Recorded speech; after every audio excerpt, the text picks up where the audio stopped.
one of the most fun things I get to do is to interact at a venue like this in what are called conversations on compassion, where I get to invite people in the arts, the sciences, in the areas of spirituality, religion, and then just have conversations.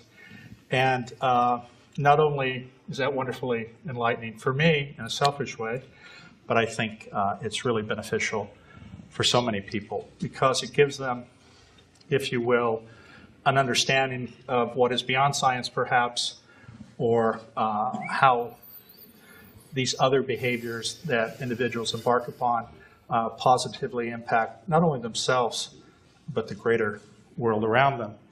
And for those of you who know, and I think many of you do, Sadhguru has throughout his life incorporated these values, and especially the value of service to others. And many have found, hundreds of thousands, if not millions, have found how his teachings, his example, has had a profound impact on who they are or what they have become, and for so many of those around them, around the world.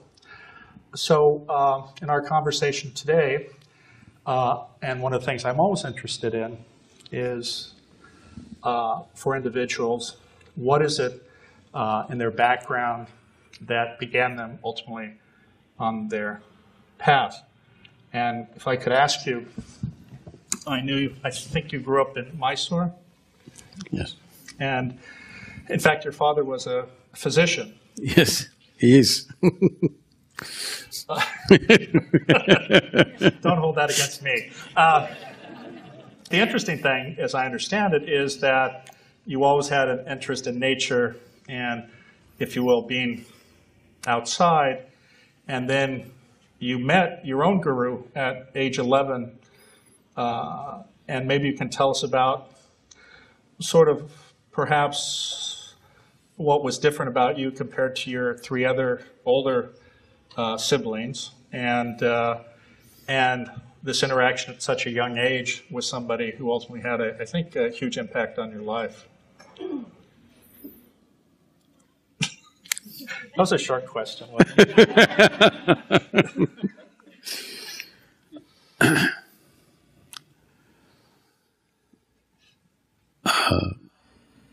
I must say this, that till I was 19 years of age, I was so taciturn that I barely spoke. Because at the age of 3 or 4 years of age, I suddenly realized I do not know anything. I did not know anything at all. So when you know nothing, what do you say?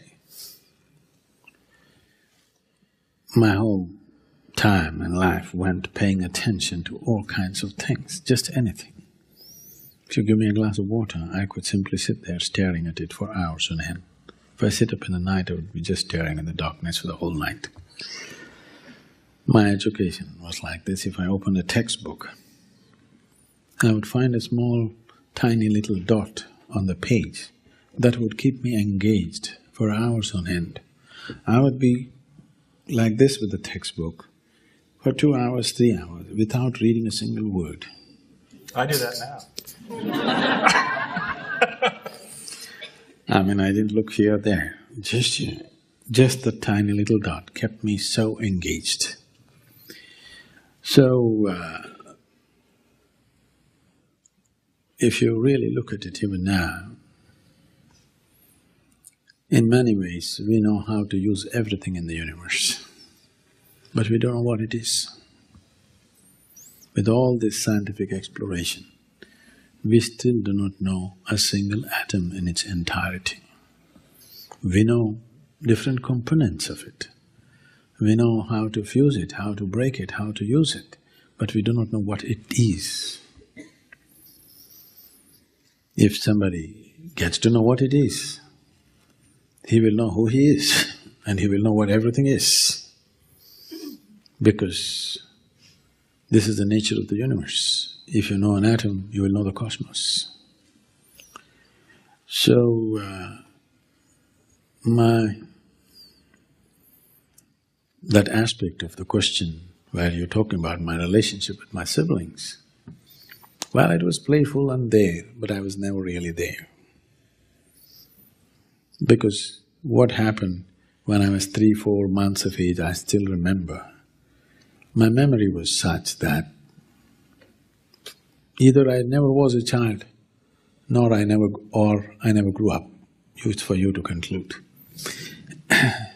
But when I was 5-6 years of age, I was thinking about the same way. Maybe today the accumulated knowledge has increased, but the fundamental way of thought has not in any way better or worse, it's just about the same.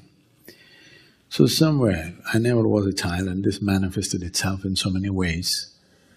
Though I was the youngest in the family, my mother, unknowingly, she would almost address me like I'm her elder brother. When I'm saying when I was 8, 9, 10 years of age. And nobody could ever cuddle me, fondle me, take them on my lap. Such things never happened to me. And I never felt the need either. So, I think I never grew up or I never was a child.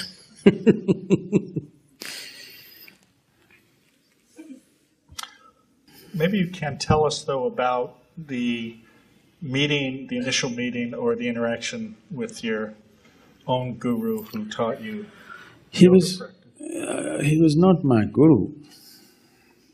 He was…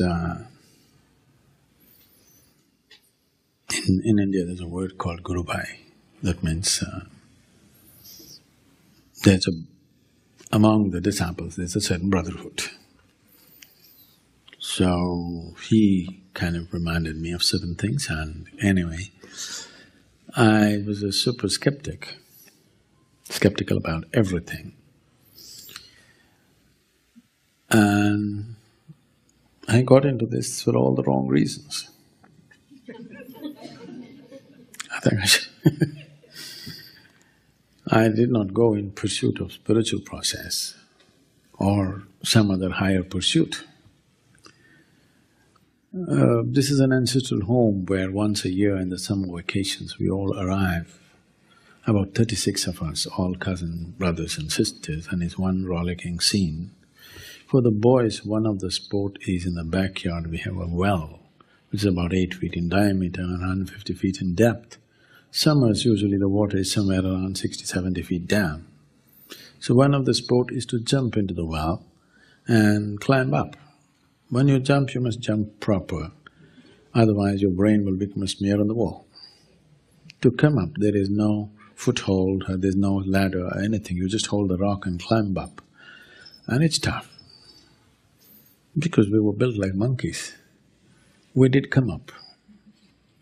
One day we were doing this. Today I realize it's a dangerous sport. And a man who was over 70 years of age was standing there and watching us. Without a word, he went and jumped into the well. I thought he's done. But he came up faster than me. I didn't like it. So I asked him how. He said, "Come and do yoga." I followed him like a puppy. And he taught me some simple things. I thought this will make me physically super. And I went.